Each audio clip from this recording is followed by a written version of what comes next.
saudara-saudara kaum muslimin rahimakumullah. Kita menyaksikan peristiwa-peristiwa yang memilukan dan memalukan. PHK terjadi di mana-mana. Pengangguran meningkat, harga-harga membumbung tinggi, daya beli rakyat semakin lemah. Sementara di bidang politik, kejadian-kejadian memberikan indikasi bahwa persatuan dan kesatuan kita sebagai bangsa dewasa ini tengah berada dalam ujian yang berat. Pada jumpa kita kali ini, tanpa bermaksud untuk mencari kambing hitam dari bencana yang kita hadapi, saya ingin menyampaikan sebuah hadis yang diriwayatkan oleh Imam At-Tabarani dari Ibnu Abbas bahwa Rasulullah sallallahu alaihi wasallam bersabda, khamsun bi khamsin, ada 5 perkara yang dapat menimbulkan 5 macam bencana. Mari kita renungi hadis ini satu demi satu sebagai bahan introspeksi buat kita semua dalam menghadapi bencana yang tengah berlaku sekarang ini. Yang pertama, manaqasa qaumul ahda illa sullita alaihim aduwwuhum.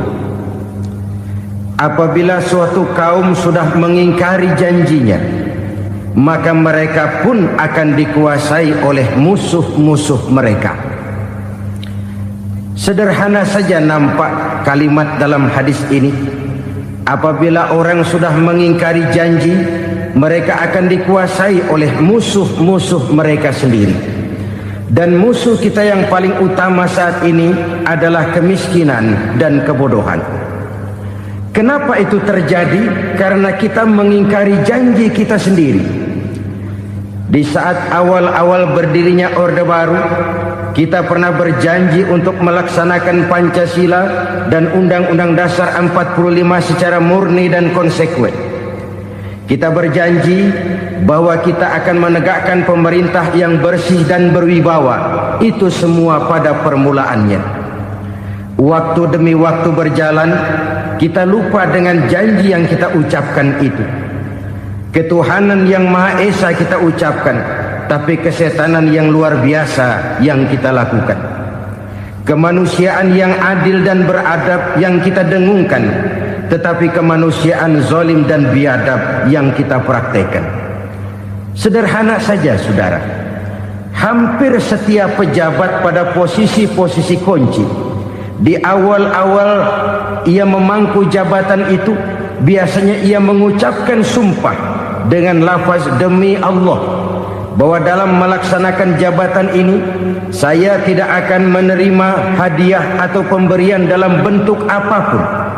Itu pada permulaannya. Lama-lama rupanya hadiah itu asik juga, mulai diterima. Lama-lama dirasa kurang, mulai menagih. Dan akhirnya terjadilah praktek yang disebut suap menyuap, semir menyemir, dan lain sebagainya. Kalau ini sudah menjadi kenyataan, bagaimana kita mau menegakkan pemerintah yang bersih dan berwibawa? Undang-Undang Dasar 45 menyatakan bahwa bumi, air, dan seluruh kekayaan negara dikelola oleh negara bagi sebesar-besar kemakmuran rakyat. Yang terjadi adalah bahwa kita merasa mewakili rakyat untuk menikmati harta dan kekayaan negara, sehingga rakyat banyak tidak bisa ikut menikmatinya. Menumpuklah harta itu sehingga terjadilah pepatah, gunung ditimbun, sumur digali. Yang kaya semakin kaya, yang miskin semakin terpuruk. Kita ingkar dengan janji yang kita ucapkan di awal-awal kita bergerak. Kita ingkar dengan janji pada saat kita mengatakannya dengan menyebut nama Allah, dengan mempertaruhkan nama Tuhan. Sehingga pada akhirnya jabatan pun mengalami tender. Sudah menjadi rahasia umum. Orang mau jadi lurah mesti mengeluarkan uang. Mau jadi camat mesti mengeluarkan uang. Mau jadi wali kota, bupati, bahkan gubernur, itu ada pasarannya. Secara logika, Kalau orang memperoleh satu jabatan karena banyak mengeluarkan uang, tentu pada saat ia mengeluarkan uang, ia sudah punya pemikiran, modal pasti pulang, modal pasti kembali. Kalau orang memperoleh suatu jabatan karena banyak mengeluarkan uang, maka langkah pertama yang dia lakukan setelah memangku jabatan itu ialah bagaimana uang bisa kembali, bagaimana modal bisa pulang. Kalau modal sudah pulang, pikiran berikutnya bagaimana supaya dapat untung. Lalu kapan mau bekerja untuk kepentingan rakyat? Itu nomor 18. Kemudian kalau ada proyek-proyek besar, pertanyaannya ialah bukan apakah proyek ini bermanfaat bagi rakyat, apakah proyek ini layak untuk diteruskan, tetapi yang jadi pertanyaan paling utama ialah bagian saya berapa duit dari proyek ini. Kita bisa lihat proyek, mega proyek lahan 1 juta hektar di Kalimantan Tengah, triliunan rupiah, dan proyek itu gagal. SD Inpres bulan ini diresmikan, bulan depan retak. Jembatan-jembatan bulan ini gunting pita, bulan depan runtuh. Kita ingkar dengan janji. Kita berkata kita bekerja untuk kepentingan rakyat, tapi kita tidak pernah mengenal rakyat itu. Apabila suatu kaum sudah mulai mengingkari janji, maka mereka akan dikuasai oleh musuh-musuh mereka. Akibatnya tersusunlah barisan-barisan sakit hati yang makin lama makin menjadi bola salju, menggelinding membesar, dan kemudian terjadilah hal-hal yang tidak kita inginkan lagi. Apabila suatu kaum sudah mengingkari janji, maka mereka akan dikuasai oleh musuh-musuh mereka. Ini penyebab bencana yang pertama. Kita tidak konsekuen. Tadinya kita dengan lantang teriak-teriak berantas korupsi, ganyang korupsi. Pada waktu kita belum mendapat kesempatan. Setelah kita naik punya kesempatan, rupanya korupsi enak juga dirasa. Terjadi pergeseran nilai, orang luntur, kehilangan idealisme awal. Lalu untuk menghibur diri, menutup kesalahan, kita gunakanlah pepatah bahwa tidak ada gading yang tak retak, bahwa kita harus mikul dur mendem jeruk. Itu semua cuma sebagai dalih agar kesalahan kita tidak dibicarakan orang lain. Padahal kita sendiri yang mengingkari janji. Kita yang keluar dari komitmen awal kita. Kita berjanji melaksanakan Pancasila dan Undang-Undang Dasar 45 dengan murni dan konsekuen. Kita berjanji untuk menegakkan pemerintah yang bersih dan berwibawa. Namun dalam kenyataannya itu tidak kita laksanakan dengan sebagaimana mestinya. Kita bergeser, kita mengalami proses degradasi, peluncuran nilai, dan akhirnya terbentuklah barisan-barisan sakit hati yang semakin lama semakin membesar itu. Kita harus introspeksi. Memang kalau zaman sedang susah, biasanya kambing hitam laris, tukang kompor gentayangan. Itu dari dulu selalu mencari kambing hitam. Karena itu kita tidak bicara orang, kita tidak bicara siapa yang salah, kita bicara sistem, dan sistem itu bisa mengena siapa saja. Kalau orang sudah mulai mengingkari janji, bergeser dari komitmen awal, itu sudah mulai ia mengalami proses peluncuran, proses degradasi. Ini penyebab yang pertama. Kita tidak lagi konsekuen bahwa bumi, air, sumber daya alam adalah milik negara, dikuasai oleh negara, digunakan bagi sebesar-besar kemakmuran rakyat. Ternyata rakyat yang makmur itu tidak merupakan gambaran yang menyeluruh dari rakyat kita. Undang-undang dasar kita menganut ekonomi kekeluargaan, tapi yang kita praktekkan adalah ekonomi keluarga. Kalau bukan keluarga nggak dapat proyek.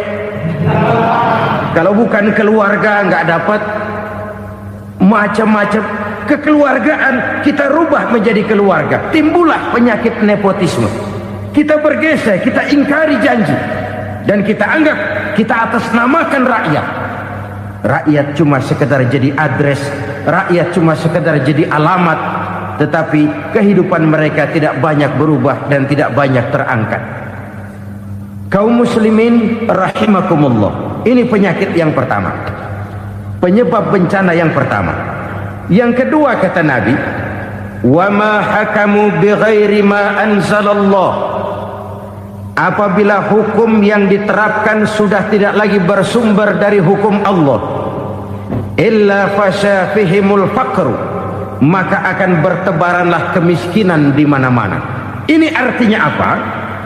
Apabila hukum tinggal sebuah stempel, apabila hukum sudah diatur menurut kepentingan, apabila hukum sudah tidak lagi ditegakkan secara adil, maka kemiskinan merambah di mana-mana.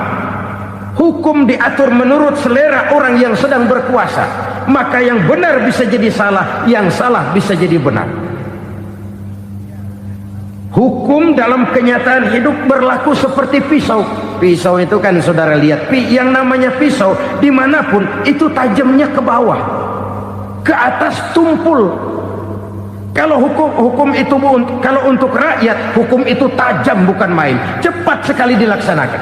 Tapi giliran menengah ke atas, yang gedean dikit berbuat salah, hukum tumpul. Hukum pura-pura tidak dengar, akibatnya terluka rasa keadilan rakyat. Satu kasus rakyat diam, dua kasus rakyat diam, tiga kasus rakyat diam, kasus terakumulasi di hati rakyat, luka rasa keadilan, dan itu menjadi sumber bencana.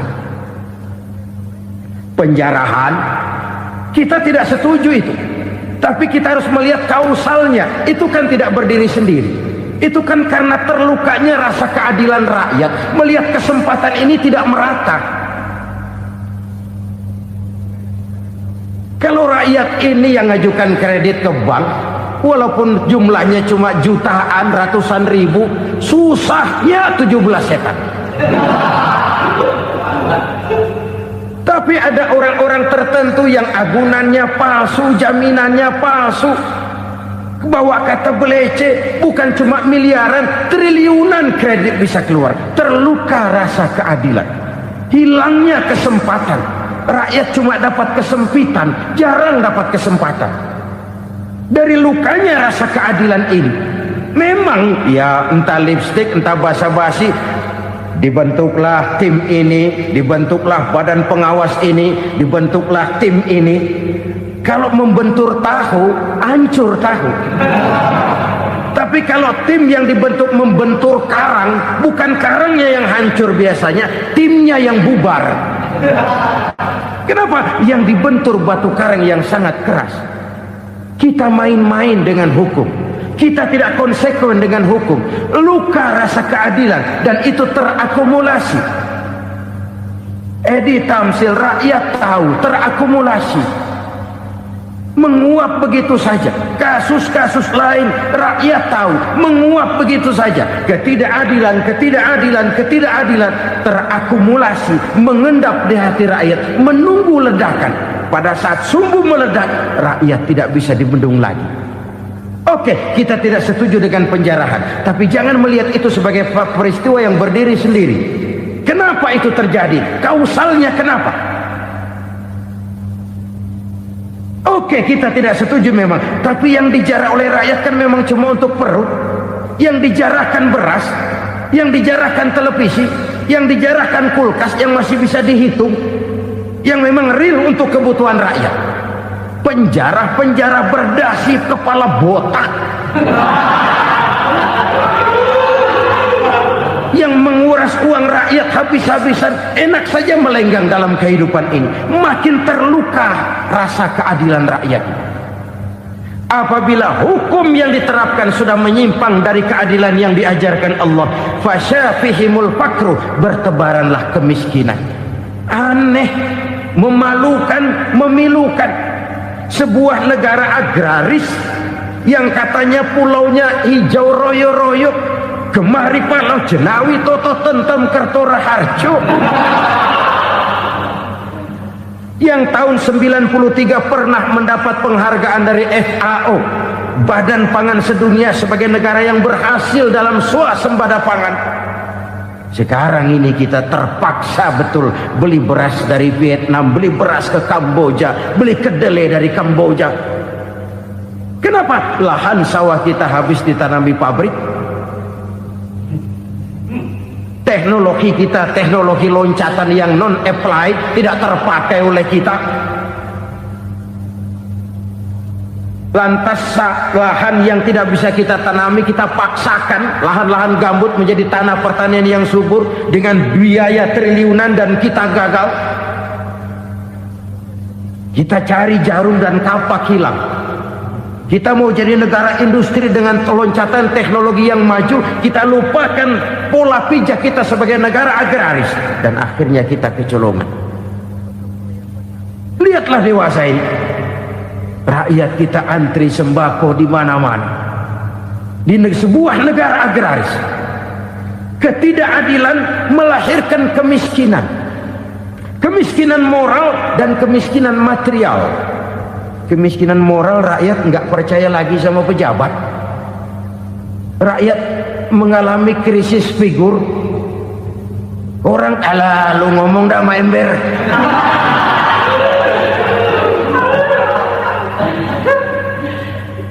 Penataran yang menghabiskan biaya miliaran itu melahirkan pejabat-pejabat korup. Pengawasan yang menghabiskan biaya miliaran itu ternyata impoten, mandul. Kemiskinan moral. Jujur saya berkata, saudara-saudara, setelah pintu reformasi dibuka, itu yang masuk memang macam-macam. Ada yang memang punya tujuan murni, konsekuen, dan punya konsep. Ada yang nunggu di tikungan, begitu mobil lewat nyamber pintu, berangkat ikut reformasi. Ada yang memanfaatkan momentum, mumpung, untuk nyampein unek-unek, ngerti nggak, pokoknya ngomong. Sehingga keadaan semakin rancu, kebingungan semakin menjadi-jadi, masalah yang paling urgen tidak terselesaikan. Sekarang ini orang berpikir mendingan jadi pala ular daripada jadi buntut macan. Buntut macan memang hebat macan, tapi kalau buntutnya cuma ugel-ugel di belakang buat apa? Mendingan jadi pala ular, kecil juga nyaplok.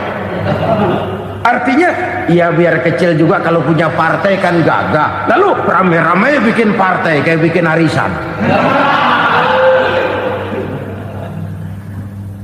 Orang makin mengalami dislokasi. Semua mau jadi pahlawan, semua mau nomor satu, semua ngomong. Iya kalau bidangnya, kalau bukan makin rancu. Marilah lewat kesempatan ini saya mengajak kita untuk tahu diri. Biarkan politisi ngomong politik, biarkan ekonom menata ekonomi, biarkan praktisi bicara soal hukum, biarkan rakyat munajat, istighfar, mohon pertolongan Allah. Tahu diri kita. Kalau memang ayam, kukuruyuk aja dah. Kalau memang kucing, ayo ngeong. Kalau kambing, silahkan ngembe. Udah tahu ayam, ngeong bunyinya.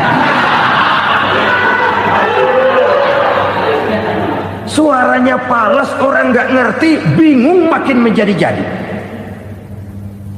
Ibarat kesebelasan sepak bola bangsa kita sekarang ini, rame-rame mau bikin gol, kiper ikut nyerang sekarang.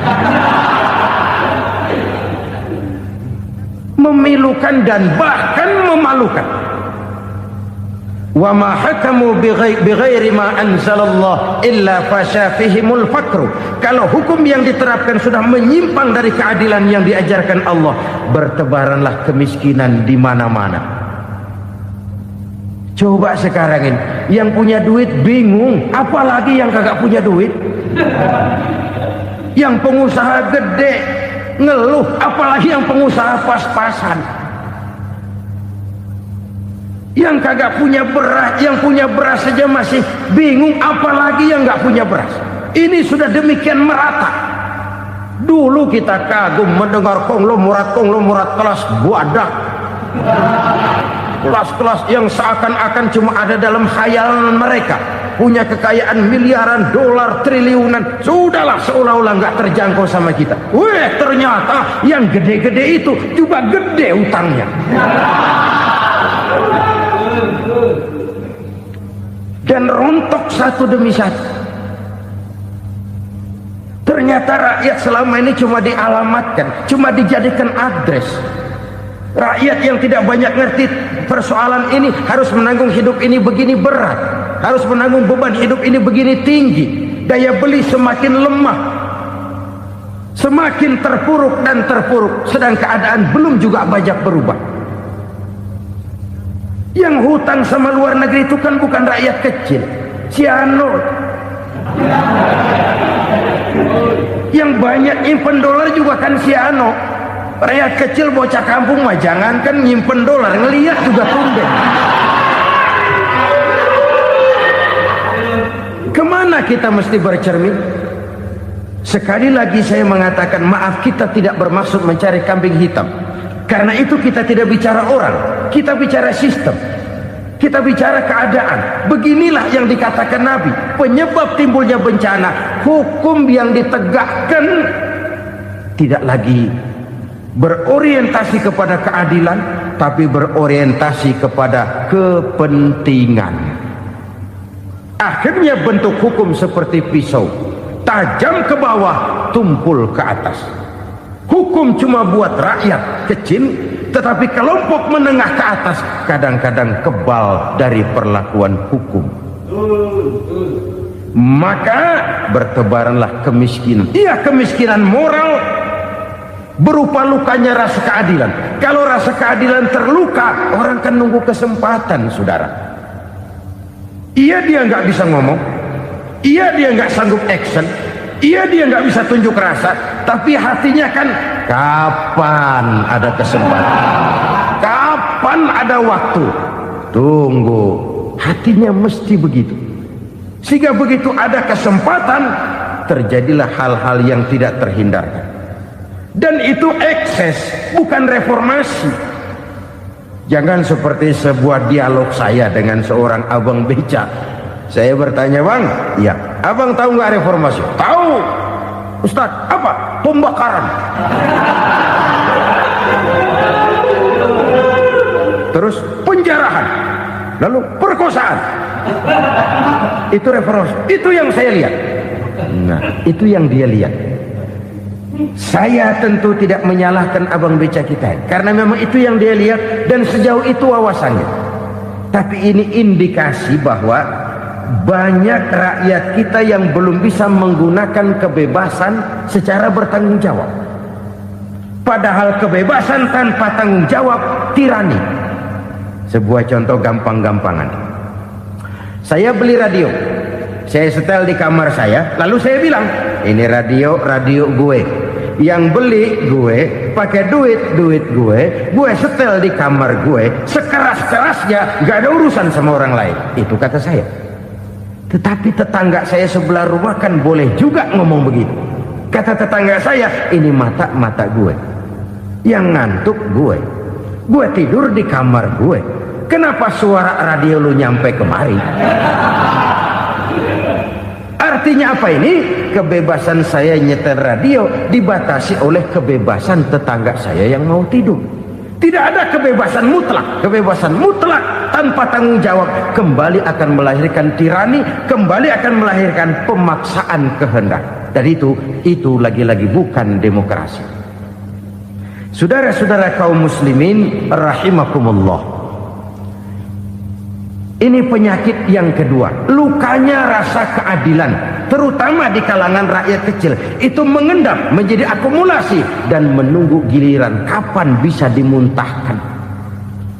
Dengan kata lain, rakyatnya udah banyak banget makan yang perutnya jadi enak, nyelam.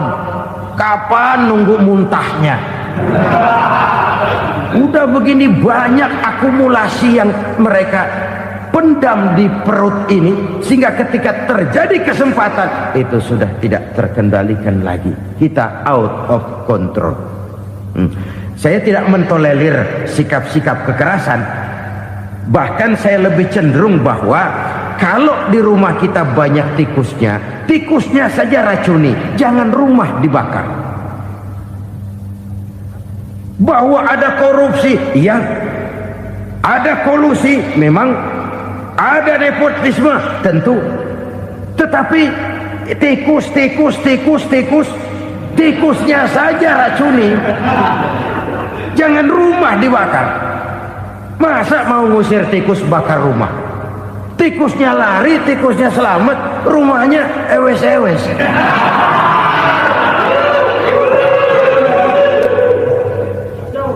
Tikus selamat, rumah nggak punya, masalah nggak terselesaikan dengan sebagaimana yang kita harapkan. Kita sepakat ini negara hukum, dan di hadapan hukum semua manusia itu sama. Itu prinsip yang diajarkan Allah. Al-musawat bainan nas fi takalifil ahkam. Semua manusia sama dalam berhadapan dekat dengan hukum Allah Subhanahu wa taala. Kalau hukum sudah pandang bulu, itu jelas yang enak yang banyak bulunya. Siapa yang banyak bulunya? Monyet. Kalau hukum pandang bulu, monyet keenakan. Saudara-saudara kaum muslimin rahimakumullah, introspeksi. Mari kita bercermin bagaimana perjalanan hukum selama ini. Kalau introspeksi ini kita temukan, lalu ada upaya untuk memperbaiki diri. Jangan menggunakan tak ada gading yang tak retak, mikul duwur mendem jero untuk menutup-nutupi kesalahan orang. Padahal kesalahan itu sedemikian besar. Padahal rakyat kita tiap hari antri sembako. Ada yang sehari sekali makan, ada yang makan sudah bercampur tiwul, ada yang nasi sudah dicampur pisang, balik jadi orok lagi. Macam-macam upaya rakyat untuk menangsal perut ini. Lalu rakyat ditenang-tenangkan, lebih baik puasa Senin Kemis sambil menghadapi krisis ekonomi. Kenapa rakyat yang disuruh puasa? Kenapa bukan pejabatnya yang puasa lebih dulu untuk kemakmuran rakyat? Kalau rakyat yang memang perutnya udah gepeng disuruh puasa, makin krempeng perutnya. Artinya pejabat harus punya sense of politics.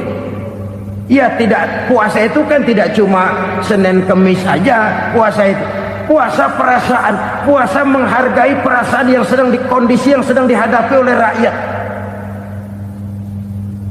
Bagaimana rakyat yang tengah antri sembako melihat pejabatnya lewat dengan mobil yang harganya sampai 1 miliar.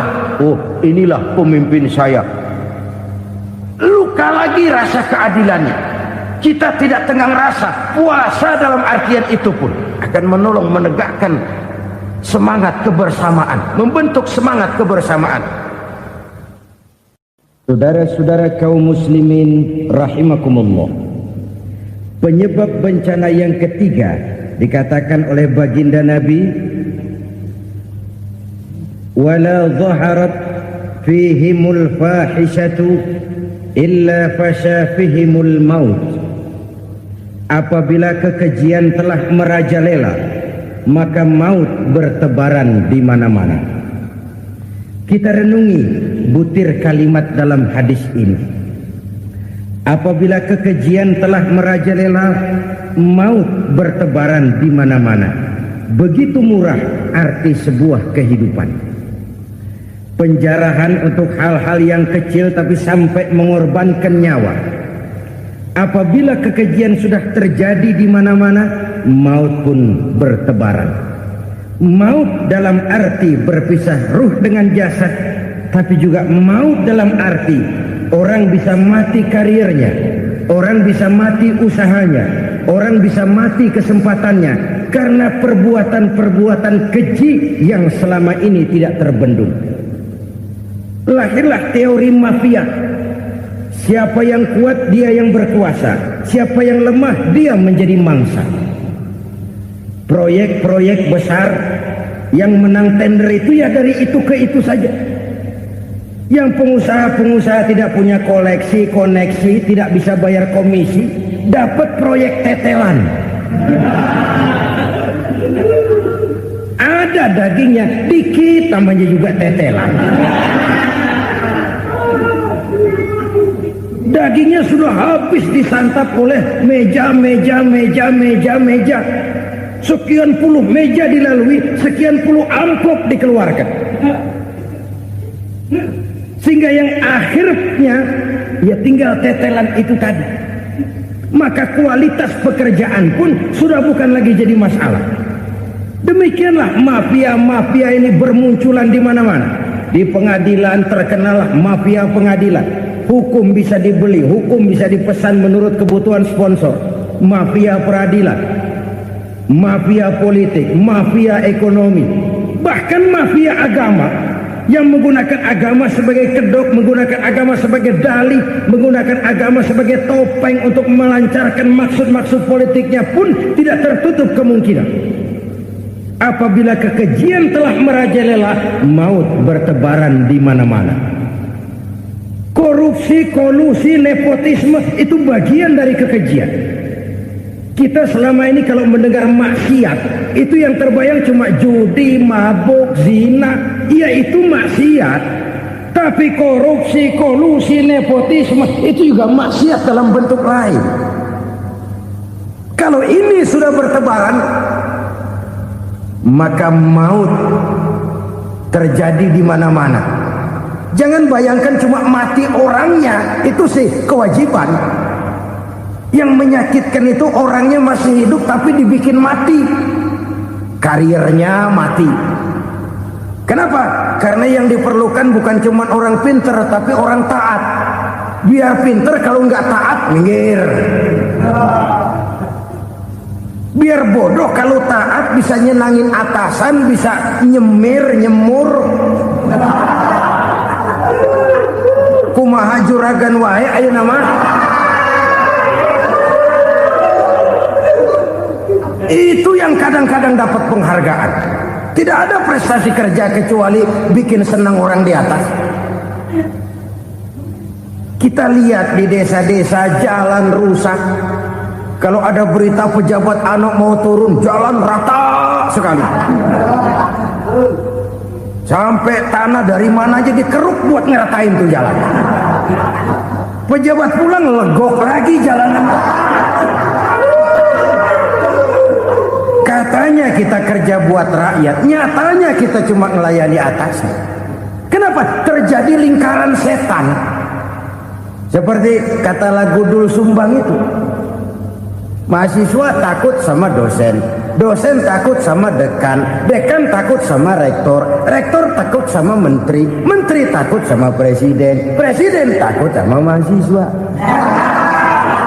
Muter balik lagi, lingkaran setan. Lingkaran setan. Saudara-saudara kaum muslimin rahimakumullah, kekejian yang merajalela, praktek-praktek mafia yang tertuang dalam kehidupan sehari-hari menyebabkan orang mati karirnya, jasad masih hidup, karir mati, itu menyakitkan. Mati bisnisnya. Rakyat kecil pernah senang ketika cengkeh booming, harganya bagus, rakyat banyak yang pergi haji. Lalu mau ditata, lahir tata niaga cengkeh, malah amburadul.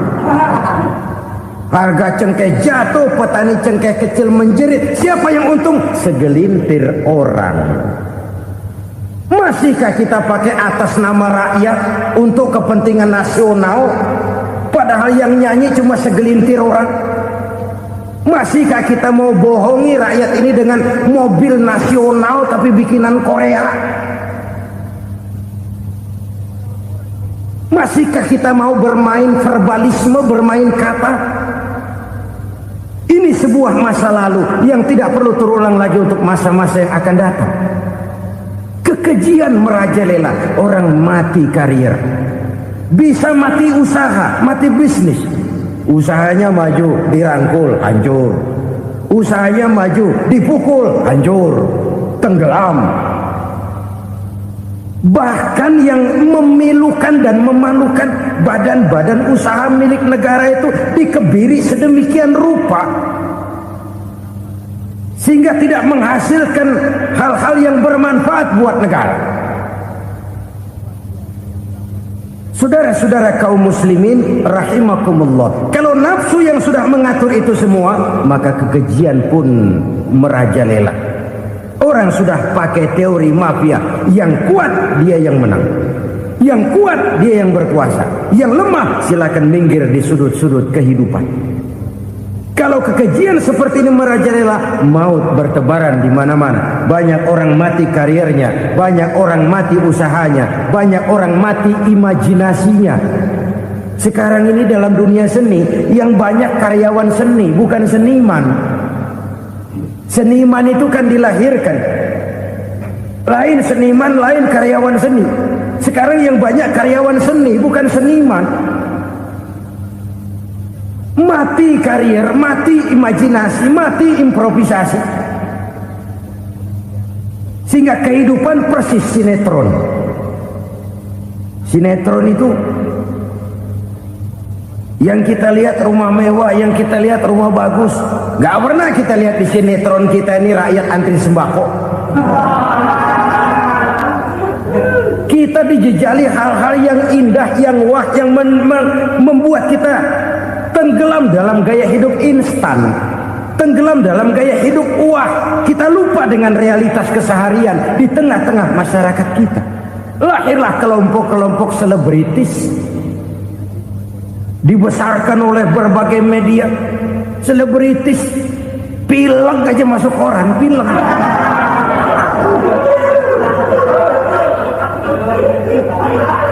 Rakyat yang pingsan antri beras nggak masuk koran. Rakyat yang semaput antri minyak nggak masuk koran. Selebritis panok masuk koran.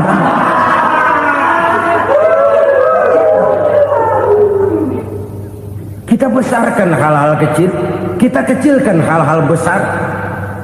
Karena apa? Kita mengejar oplah, kita profit oriented, tidak lagi berorientasi kepada realitas hidup yang kita hadapi ini. Kalau kekejian sudah merajalela, kata Nabi, maka maut bertebaran di mana-mana. Maut dalam artian maut, coba lihat sekarang begitu murah nyawa. Karena 1000 perak orang mau nusuk bunuh. Karena beras seliter orang khilaf, begitu murah kehidupan. Tapi kekejian dalam bentuk korupsi, kolusi, nepotisme, kekejian dalam bentuk itu mematikan karier, mematikan bisnis, mematikan imajinasi, mematikan kreativitas. Itu juga maut dalam bentuk lain akibat kekejaman lain. Ini penyebab yang ketiga. Yang keempat, penyebab bencana menurut baginda Rasul, wala tukhfiful mikyala illa muni'un nabat. Apabila timbangan sudah dicurangi, maka tercegahlah tumbuh-tumbuhan. Apabila timbangan sudah mulai curang, maka terjadilah musim paceklik.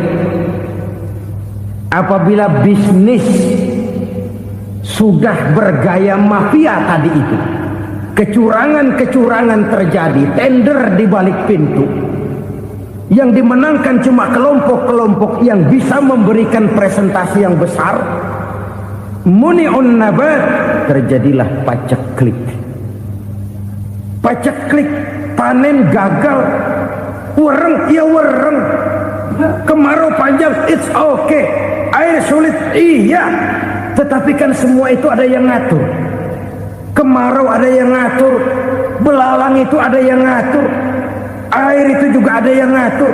Yang ngatur itu yang serba maha. Kalau ia murka melihat kecurangan timbangan, Allah itu kalau murka kan gampang saja, tinggal komandoin balang, lang, hancurin tuh sawah. Konvoy belalang, konvoy. Allah tinggal ngutik angin El Nino. Mampir lo ke Indonesia, hujan nggak turun-turun, kemarau panjang. Jadi kalau musim kemarau kan namanya anginnya El Nino. Kalau musim hujan anginnya namanya La Nina. Cakep namanya, kejem orangnya. Saudara lihat Cina sekarang sedang kena La Nina, banjir besar, ribuan orang meninggal. Dia mah ribuan mati kagak berasa, rakyatnya miliaran. Bangladesh lagi ngalami La Nina, India lagi ngalami La Nina. Angin, hujan, kemarau, belalang itu kan ada yang ngendaliin. Kuncinya bukan di belalangnya, kuncinya bukan di peredaran matahari berputar, kuncinya di atas yang mengatur semua itu. Kalau timbangan sudah mulai curang, pengusaha sudah nggak mau jujur, apa enggak bikin perut jadi mual. Begitu rakyat antri sembako pingsan nggak dapat beras, sementara beras ditumpuk-tumpuk sampai membusuk. Kemana hati nuraninya? Kemana akal pikirannya? Kemana mereka yang berbuat atas nama rakyat tapi melihat rakyat susah tidak tergerak hatinya? Apabila timbangan sudah mulai dicurangi, bisnis sudah mulai melenceng, maka terjadilah paceklik. Sebuah negara yang berhasil dalam swasembada pangan, lalu sekarang menjadi negara yang rakyatnya antri untuk memperoleh kebutuhan pangan. Saudara-saudara kaum muslimin rahimakumullah, ini intinya adalah kecurangan. Kalau kecurangan sudah terjadi di mana-mana, dan ini milik siapa saja, bukan soal tempat, bukan soal jabatan, soal manusianya, SDM-nya. Kecurangan tidak cuma terjadi di kantor, di masjid bisa terjadi kecurangan. Korupsi tidak hanya bisa terjadi di kantor, di madrasah bisa ada korupsi. Faktor manusianya, ini soal SDM. Kecurangan yang besar tentu besar lagi kerugiannya. Kecurangan yang kecil, kecurangan sehari-hari, pedagang-pedagang kecil ngurangi timbangan, barang yang buruk dikatakan baik, yang baik dikatakan buruk, itu merugikan perorangan. Kecurangan yang besar merugikan bangsa dalam bentuk total, dalam bentuk seutuhnya. Nah, kecurangan-kecurangan seperti ini rakyat kan lihat, rakyat kan tahu, dan itu kembali terakumulasi di sini, pegel. Dan jangan lupa, rakyat yang nggak ngomong itu, rakyat yang nggak bersuara itu, batinnya menjerit, jeritannya menggoncang aras, dan itu didengar Allah. Yadullah fauqal jamaah, kata Nabi, tangan Tuhan di atas orang banyak. Jeritan hati rakyat menggoncang aras. Rakyat yang terlalu banyak dizolim, rakyat yang terlalu banyak dirugikan, ya rakyat yang terlalu banyak di atas namakan, menjerit batinnya, menggoncang aras, dan Allah bisa menggerakkan apa saja untuk membuat satu situasi. Allah bisa menggerakkan apa saja untuk membuat satu situasi. Saudara-saudara kaum muslimin rahimakumullah, ini faktor yang ketiga, timbulnya kecurangan. Faktor yang keempat maksud saya. Yang kelima, penyebab timbulnya bencana menurut baginda Nabi, wala muni'uz zakat wala muni'uz zakat illa hubbisa anhumul qatr. Apabila zakat enggan dibayar, maka tercegahlah qatrun. Qatrun ini kalau bahasa kita sembako. Maka tercegahlah kebutuhan-kebutuhan yang kita perlukan. Ini, kita tidak meragukan bahwa yang kita tuju adalah masyarakat yang adil dalam kemakmuran dan makmur dalam keadilan. Nah, antara kemakmuran dan keadilan ini memang sering tidak bisa berjalan seiring. Pada saat kemakmuran kita kejar, ekonomi kita pacu, ada nilai-nilai keadilan yang tertinggal.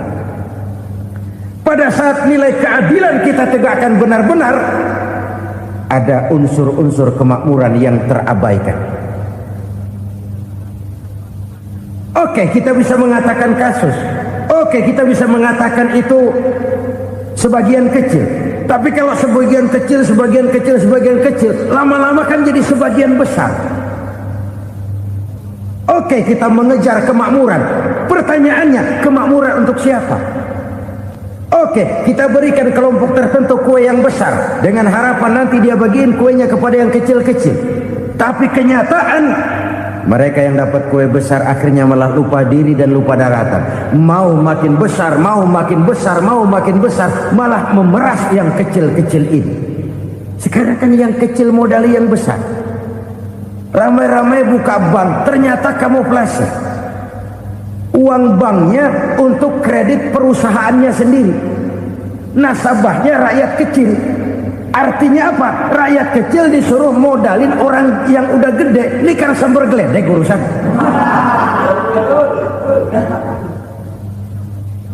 Ini kan permainan apa lagi?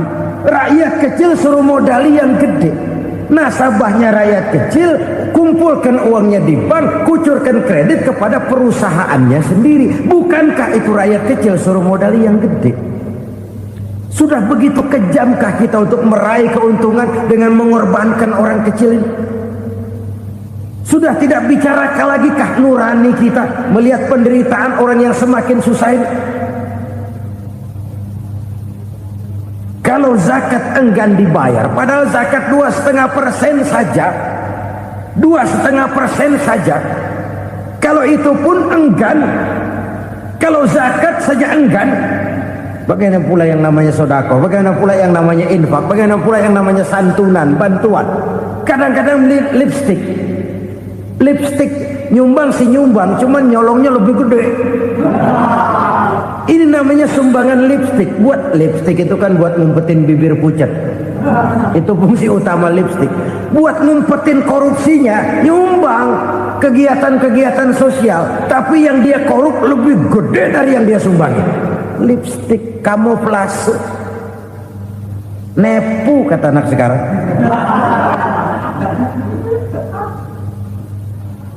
Saudara-saudara kaum muslimin rahimakumullah.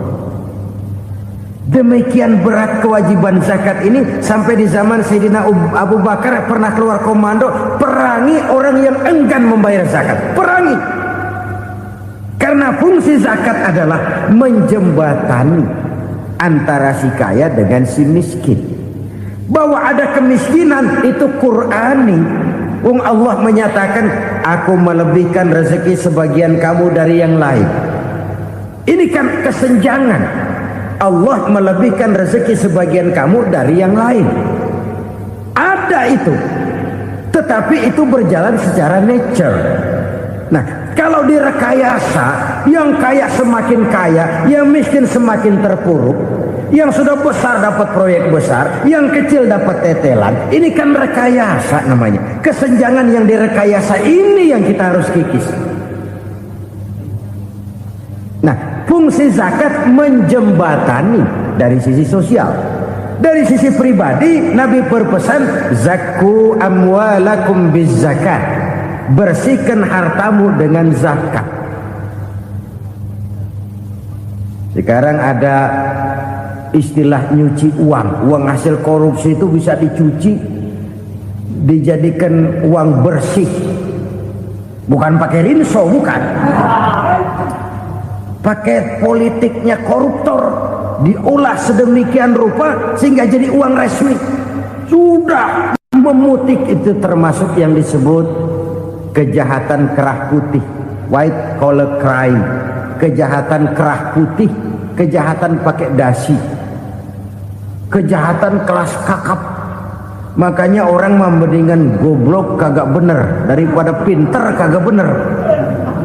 Goblok kagak bener itu gampang ngurusinnya. Pinter kagak bener, ini yang berabe bener ngurusinnya.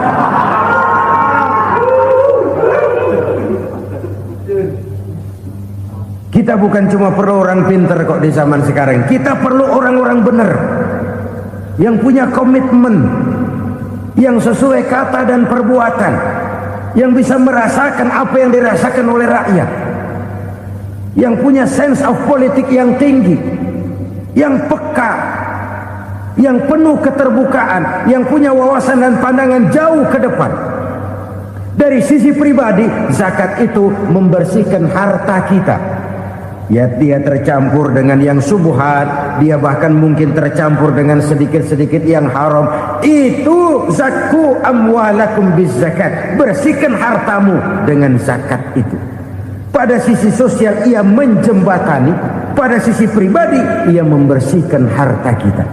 Karena itu kalau kita minta berdoa minta rezeki, syarat rezeki itu halalan thayyiban wasi'an.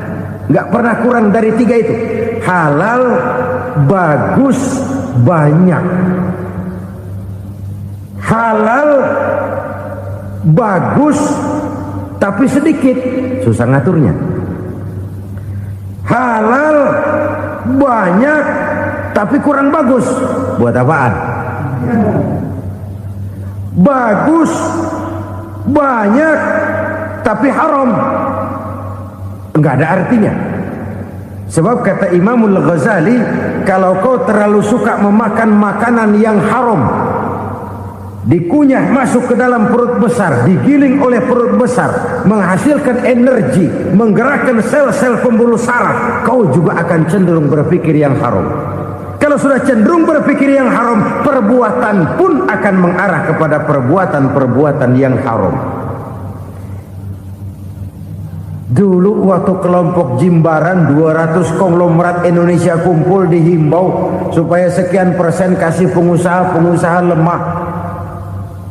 Itu kan cuma sekedar belas kasihan, tidak banyak menolong keadaan. Dan bukan itu yang diperlukan pengusaha-pengusaha kecil. Yang diperlukan adalah berikan kami kesempatan seperti mereka dapat kesempatan. Berikan kami peluang seperti mereka juga dikasih peluang. Kalau cuma dikasih 100 juta, 200 juta hari ini, usaha kami nggak ada prospeknya, peluang kagak ada, kan sama juga bohong. Diceburin ke kali, disuruh berenang, tangan diikat, mendingan mampusin ketahuan. Ayo berenang, berlomba, tangan diikat, kaki diikat, sama saja nyuruh mati. Jadi jangan kasih ikannya, kasih kailnya. Yang diperlukan pengusaha kecil menengah ke bawah itu bukan cuma sekedar belas kasih dari konglomerat-konglomerat besar. Berikan kami peluang seperti mereka juga dapat peluang. Berikan kami kesempatan seperti mereka dapat kesempatan. Berikan kami kredit dengan kemudahan seperti mereka juga kalau minta kredit begitu mudahnya. Menciptakan peluang dan kesempatan, pemerataan. Bukan menciptakan manusia Indonesia dengan standar ekonomi yang sama. Semua rumahnya harus sama, semua punya mobil. Itu sih kebersamaan bebek. Bebek, coba lihat bebek. Satu ngalor semua. Satu ngidul semua. Kebersamaan bukan itu. Kebersamaan adalah menciptakan peluang. Kalau yang kaya bisa semakin kaya, kenapa yang miskin tidak bisa ikut naik jadi sedikit kaya? Kalau pengusaha yang sudah kuat bisa bertambah menjadi kuat dengan proyek mega proyek, kenapa yang menengah tidak bisa ikut menjadi kuat? Dan kenapa kekejian itu merajalela? Kita dengar lewat berita-berita PLN tekor, PLN utang. Kenapa? Dia beli listrik dari swasta yang belinya lebih mahal daripada penjualannya. Artinya dia beli itu listrik dari perusahaan listrik swasta, dia jual kepada rakyat lagi. Harga jualnya lebih murah daripada dia beli kepada swasta. Kenapa? Ada tekanan lagi tuh. Biasa siklus lagi. Hukum Boyle. Atas neken, paling bawah gepeng. Ya kita nih rakyat kecil, emang nasibnya gepeng terus. Saudara-saudara kaum muslimin rahimakumullah, dari 5 penyebab bencana ini kita ambil kesimpulan untuk sebuah renungan dan introspeksi kita bersama. Pertama, mengingkari janji. Padahal janji itu yang lebih tinggi nilainya adalah di hadapan Allah Subhanahu wa taala. Baik wakil-wakil rakyat di parlemen maupun pemimpin-pemimpin rakyat di dalam kabinet, apabila memangku suatu jabatan, selalu mereka mengawali dengan sumpah, dan sumpah itu dimulai dengan demi Allah. Sadarkah kita pada saat itu kita ucapkan bahwa kita sudah mempertaruhkan Allah untuk jabatan yang kita pegang? Kita sudah mempertaruhkan nama Allah untuk posisi yang dipercayakan kepada kita.